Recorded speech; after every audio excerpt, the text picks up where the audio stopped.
आसमान बहुत सारे रंग बदलता है।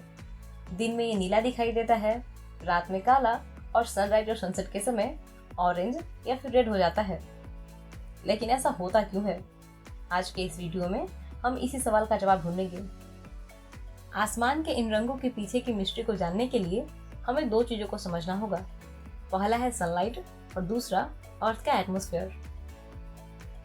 सूरज की रोशनी में 7 रंग होते हैं: बैगनी, जामुनी, नीला, हरा, पीला, नारंगी और लाल। इन सभी रंगों की अलग अलग फ्रीक्वेंसी और वेवलेंथ होती है।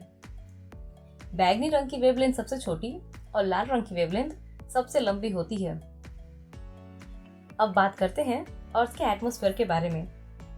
हमारे एटमॉस्फेयर में वाटर वेपर, डस्ट पार्टिकल्स और बहुत सारी गैसें हैं, जैसे कि नाइट्रोजन, ऑक्सीजन, आर्गन और कार्बन डाइऑक्साइड इत्यादि। जब सनलाइट पृथ्वी के वायुमंडल में पहुंचती है तो इसमें मौजूद डस्ट पार्टिकल्स और गैसों के मॉलिक्यूल्स में ऑब्जर्व होकर अलग अलग दिशाओं में रे इमिट होती है। यहाँ पर ध्यान देने वाली बात यह है कि सनलाइट में मौजूद सभी कलर्स इक्वली स्कैटर नहीं होते हैं।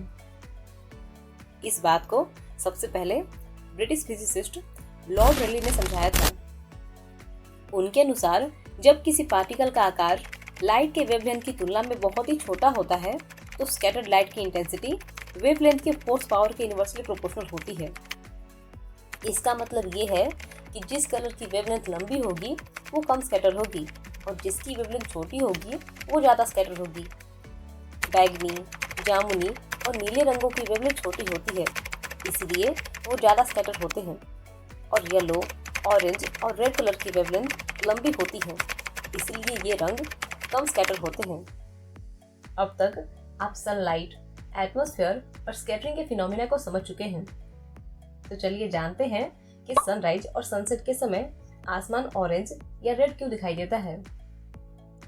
सूरज के उगने और डूबने के समय उसकी किरणों को हमारी आंखों तक पहुंचने के लिए वायुमंडल में ज्यादा दूरी तय करनी पड़ती है, जिसकी वजह से छोटी वेवलेंथ वाले सारे रंग हमारी आंखों तक पहुंचने से पहले ही वायुमंडल में स्कैटर हो जाते हैं, और जिन किरणों की वेवलेंथ लंबी होती है, जैसे कि रेड और ऑरेंज, वही हमारी आंखों तक पहुंच पाते हैं। इसीलिए सनराइज और सनसेट के दौरान आसमान का रंग रेड या फिर ऑरेंज दिखाई देता है। अब हम समझेंगे कि दिन में आसमान नीला क्यों दिखाई देता है।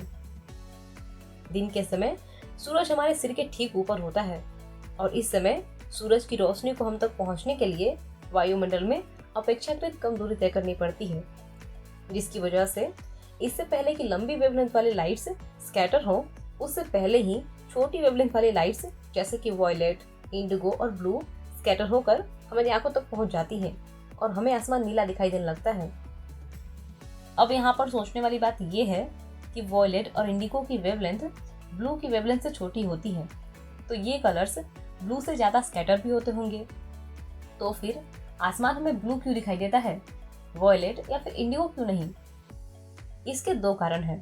पहला ये कि हमारी आंखें वॉयलेट और इंडिगो के कंपैरिजन में ब्लू के लिए ज़्यादा सेंसिटिव होती हैं, और दूसरा कारण ये है कि सूरज वॉयलेट और इंडिगो के कंपैरिजन में ज़्यादा ब्लू लाइट एमिट करता है, जैसा कि आप इस ग्राफ में देख सकते हैं।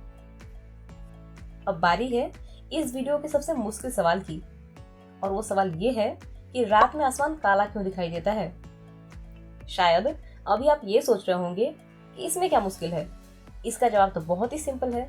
रात में सूरज नहीं होता है, इसलिए सनलाइट एटमॉस्फेयर में स्कैटर भी नहीं होती है और आसमान काला दिखाई देता है। लेकिन जरा सोचिए, हमारा सूरज एक तारा है, और जब दिन में सिर्फ एक तारे के होने से आसमान में इतनी रोशनी होती है, तो रात में तो हजारों तारे होते हैं। इस तरह तो रात में दिन से ज्यादा रोशनी होनी चाहिए थी, फिर भी आसमान काला दिखाई देता है। और दूसरी बात ये कि ब्रह्मांड में तो अनगिनत तारे हैं, फिर भी हमें तारों के बीच खाली जगह क्यों दिखाई देती है? क्यों नहीं सारा आसमान तारों से भरा हुआ दिखाई देता है? इसका पहला कारण ये है कि हमारे यूनिवर्स का जन्म 13.8 बिलियन सालों पहले हुआ था, इसलिए हम ज़्यादा से ज़्यादा उन तारों को ही देख सकते हैं जो पृथ्वी से 13.8 लाइट ईयर्स दूर हैं, क्योंकि लाइट की स्पीड फाइनाइट होती है। जो तारे पृथ्वी से 13.8 लाइट ईयर से ज़्यादा दूर हैं, उनकी लाइट अब तक पृथ्वी तक पहुंची ही नहीं है, इसलिए हम उन्हें नहीं देख पाते हैं। हजारों तारों के होने के बावजूद भी आसमान के काला दिखाई देने की दूसरी वजह यह है कि तारे हमारी पृथ्वी से बहुत ही दूर हैं, जिसकी वजह से इन तारों की लाइट पृथ्वी तक पहुंचते पहुंचते या तो बहुत ही फेंट हो जाती हैं या फिर स्ट्रेच होकर इंफ्रारेड लाइट में कन्वर्ट हो जाती हैं और हमारी आंखें इंफ्रारेड लाइट को नहीं देख पाती हैं। इसका मतलब ये है कि आसमान में तारों के बीच जो गैप दिखाई देता है वहाँ भी तारे होते हैं, बस हमें दिखाई नहीं देते हैं। तो अब आप ये समझ चुके होंगे कि रात में आसमान काला इसलिए दिखाई देता है क्योंकि रात में रोशनी बिखेरने के लिए सूरज होता ही नहीं है और जो तारे होते हैं वो हमसे इतनी दूर हैं कि उनकी लाइट आसमान को रोशन कर ही नहीं पाती।